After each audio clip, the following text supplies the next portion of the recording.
Hello students, this is EduPoint Academy and I am Nikita Joshi. आज हम पढ़ेंगे class 5 का चैप्टर नंबर 2। तो अगर आपको मेरा इस ही चैप्टर का चैप्टर नंबर 1 देखना है तो आप मेरे प्रीवियस वीडियोस में देख सकते हैं। ये हम स्पेशली हिंदी मीडियम के स्टूडेंट्स के लिए बना रहे हैं। तो लेट्स स्टार्ट। कहानी सपेरों की। मैं हूँ आर्यनाथ। तुम्हें जानकर हैरानी होगी कि मैं ऐसा कुछ कर सकता हूँ जो तुम में से शायद ही कोई कर सकता हो। जानते हो क्या? मैं बीन बजा सकता हूँ। हो गए ना हैरान? हाँ, मैं सांपों को अपनी बीन की धुन पर नचा सकता हूँ। यह कला मैंने अपने लोगों से सीखी है। हमारे लोगों को कालबेलिया कहते हैं। बच्चों, क्या आप जानते हो कि जो लोग बीन बजाकर सांपों को बुला लेते हैं और उन्हें अपनी धुन पे नचाते हैं, आपने अक्सर पिक्चर्स में, मूवीज में देखा होगा, अलबेलिया कहते हैं। तो आज ये हम स्टोरी की जुबानी। मेरे दादा रोशन नाथ जी हमारी जाति में बड़े मशहूर थे। वे बहुत आसानी से खतरनाक और जहरीले सांपों को पकड़ लेते थे। वे मुझे कई बार अपने बीते दिनों के किस्से भी सुनाते हैं। आओ तुम भी सुनो उनकी कहानी, उन्हीं की जुबानी। तो अब ये कहानी कौन सुनाएंगे? उनके दादाजी। यादें दादाजी की। मेरे दादा परदादा सभी सपेरे थे। बच्चों, आपको एक बात बताऊं कि जो लोग एक प्रोफेशन में होते हैं वो उनके बच्चे और उनके बच्चे भी उसी प्रोफेशन को करना सही समझते हैं। तो जो सपेरे थे उनके दादा परदादा और उनसे बड़े लोग भी सपेरे ही थे। हमारी जिंदगी सांपों से जुड़ी रही। कंधे पर कांवड़ जैसी पिटारी लटकाए हम एक गांव से दूसरे गांव घूमते। हम जहां भी जाते हमें देखकर लोगों की भीड़ इकट्ठी हो जाती। फिर हम पिटारी में रखी बांस की टोकरी में से निकालते अपने प्यारे सांप। सांपों का नाच देख लेने के बाद भी लोग वहीं रुके रहते। उन्हें पता होता कि हमारे टिन के डब्बे डिब्बे में लोगों के कई रोगों की दवा होगी। ये सभी जड़ी बूटियां हम जंगल से इकट्ठी करते। मैंने भी यह सब अपने दादाजी से सीखा। मुझे लगता है कि जहाँ डॉक्टर नहीं है वहां भी मैं अपनी दवाइयों से लोगों की कुछ मदद कर पाता हूँ। आपको पता है कि पुराने जमाने में जो हमारे दादा परदादा होते थे उनके पास भी बहुत सारी बीमारियों का इलाज होता था। वे जड़ी बूटियों से बहुत सारे लोगों की जो रोग हैं उन्हें खत्म करने में मदद करते थे। उन्हें बहुत ज्ञान होता था। आज जो लोग पढ़ लिख कर भी बहुत सारी जड़ी बूटियों के बारे में नहीं जान पाते, वो हमारे दादा परदादा बिना पढ़े हुए भी जानते थे कि इस दवा का इलाज इस जड़ी बूटी से हो सकता है। तो दादाजी क्या कहते हैं, वहां भी मैं अपनी दवाइयों से लोगों की कुछ मदद कर पाता। दवाइयों के बदले लोग हमें कभी अनाज दे देते तो कभी पैसे, बस इसी तरह गुजर बसर हो जाती।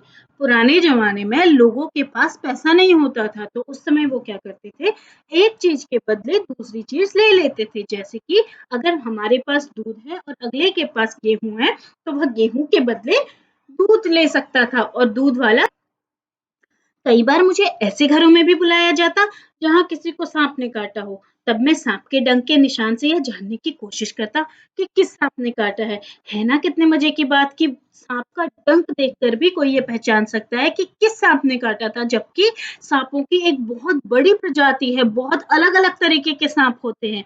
उसे मैं सांप के काटने की दवा देता, पर मैं हमेशा समय पर नहीं पहुंच पाया हूँ।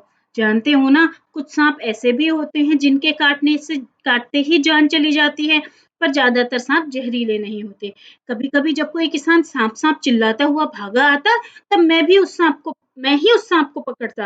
आखिरकार मैं बचपन से ही सांप पकड़ना जानता हूँ। वे बहुत बढ़िया दिन थे। लोगों की हम बहुत मदद कर पाते थे। लोग भी हमारी बहुत इज्जत करते थे। आजकल की तरह नहीं था। तो मनोरंजन के लिए ज्यादातर लोग टीवी देखते हैं।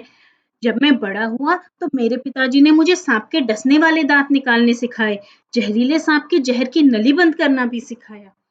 कितना खतरनाक काम करते थे उस समय लोग। कालबेलिया जाति के जो लोग होते थे वो किसी भी सांप का जहर निकाल सकते थे, डसने वाले दांत निकाल सकते थे। अच्छा बताओ, क्या तुमने कभी किसी को बीन बजाते देखा है? हाँ, देखा है। आपने देखा होगा कि मेले में अक्सर कोई अ, एक सपेरा अपने बांस की टोकरी में सांप को लेकर आता है और उसे देखने के लिए भीड़ इकट्ठी हो जाती है। क्या तुमने कभी सांप देखा है? हाँ, मुझे लगता है आप सबने देखा होगा। कहाँ? खेतों में, ग्राउंड में, स्कूल के पीछे, कई बार हमें सांप देखने को मिलता है। क्या तुम्हें उससे डर लगा? हाँ, क्योंकि क्यों? क्योंकि उसमें ज़हर होता है, हमें पता है कि उसमें ज़हर होता है और उसके काटने से कभी-कभी हमारी जान भी जा सकती है। तुम्हें क्या लगता है सभी सांप ज़हरीले होते हैं? नहीं, सभी सांप ज़हरीले नहीं होते हैं। तुमने पिछले पाठ में पढ़ा कि सांप के बाहरी कान नहीं होते। सोचो क्या वह बीन की धुन सुन पाता होगा या फिर बीन के हिलने से ही वह नाचता होगा? मुझे लगता है कि वो बीन की धुन सुन पाता है क्योंकि कई बार सामने ना होते हुए भी वो बीन की धुन सुनने पर कहीं अंदर से निकलकर बाहर आ जाता है। अब हम क्या करें?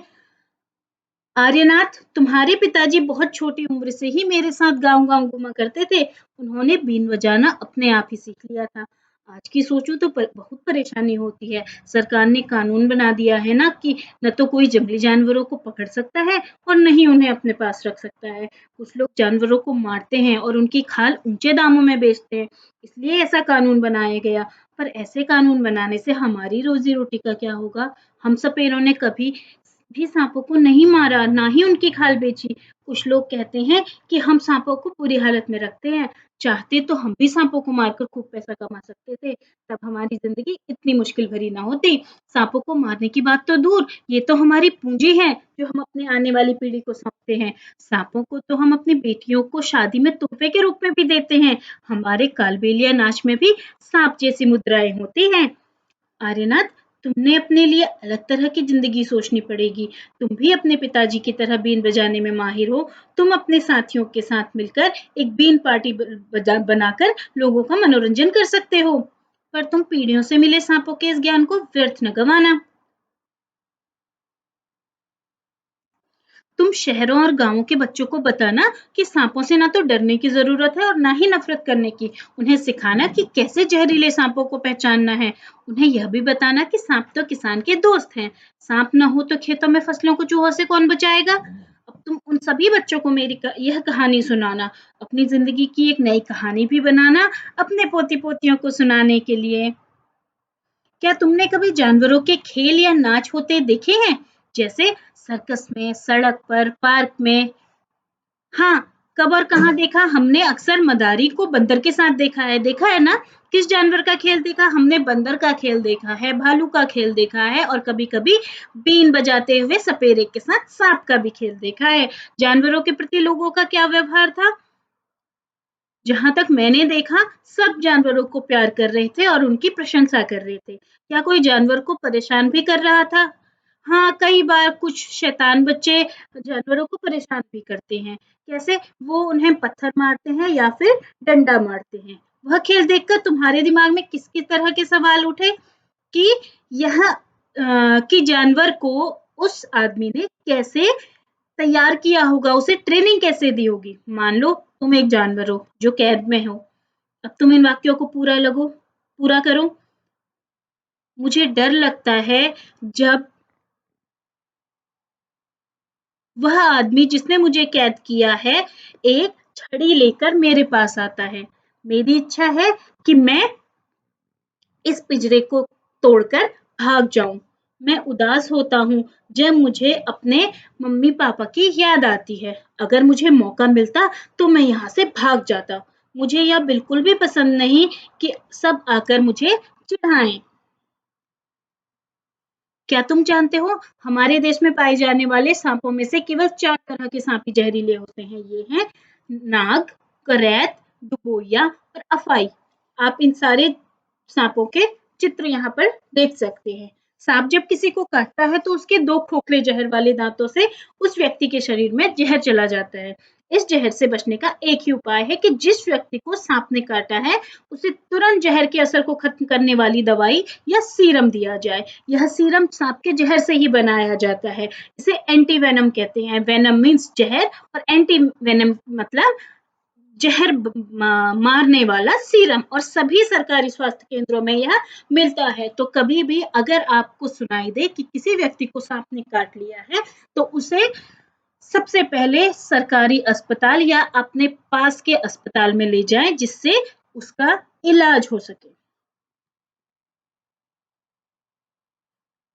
सपेरों के अलावा और कौन-कौन लोग अपनी रोजी-रोटी के लिए जानवरों पर निर्भर होते हैं? सपेरे के अलावा मदारी और हाथी पालने वाला और इसके अलावा सर्कस में रहने वाले लोग भी जानवरों पर निर्भर होते हैं। सर्वे जानवर पालने वालों का, अपने स्कूल या घर के आसपास कुछ ऐसे लोगों से बात करो जिन्होंने अपनी रोजी रोटी के लिए कोई जानवर पाला हो, जैसे तांगे के लिए घोड़ा, अंडों के लिए मुर्गियां आदि। ठीक है, तो कौन सा जानवर है? मैं आपको अपने घर का उदाहरण देती हूँ। हमारे घर पर गाय है। कितने जानवर पाले हैं? 2 जानवर पाले हैं। क्या जानवरों को रखने के लिए अलग जगह है? नहीं, दोनों जानवर एक ही साथ रहते हैं क्योंकि वह दोनों एक ही प्रजाति के हैं। उनकी देखभाल कौन करता है? उनकी देखभाल मेरी माताजी करती हैं। वे क्या खाते हैं? वे घास खाते हैं, भूसा खाते हैं और अनाज भी खाते हैं। क्या कभी जानवर भी बीमार पड़ते हैं? तब पालने वाला क्या करता है? हाँ, जानवर कभी-कभी बीमार भी पड़ते हैं, तब पालने वाला प्राथमिक स्वास्थ्य केंद्र जाकर के उनकी दवाइयाँ लेकर आता है। इसी तरह अपने मन से और भी प्रश्न पूछो। अपने इस सर्वे की रिपोर्ट को तैयार करो और कक्षा में पढ़कर सुनाओ। बनाओ एक अनोखी कठपुतली। एक पुरानी जुराब लो। इस कठपुतली को बनाने के लिए मैं अगला वीडियो बनाऊंगी जिसमें मैं कठपुतली बना करके आपको दिखाऊंगी।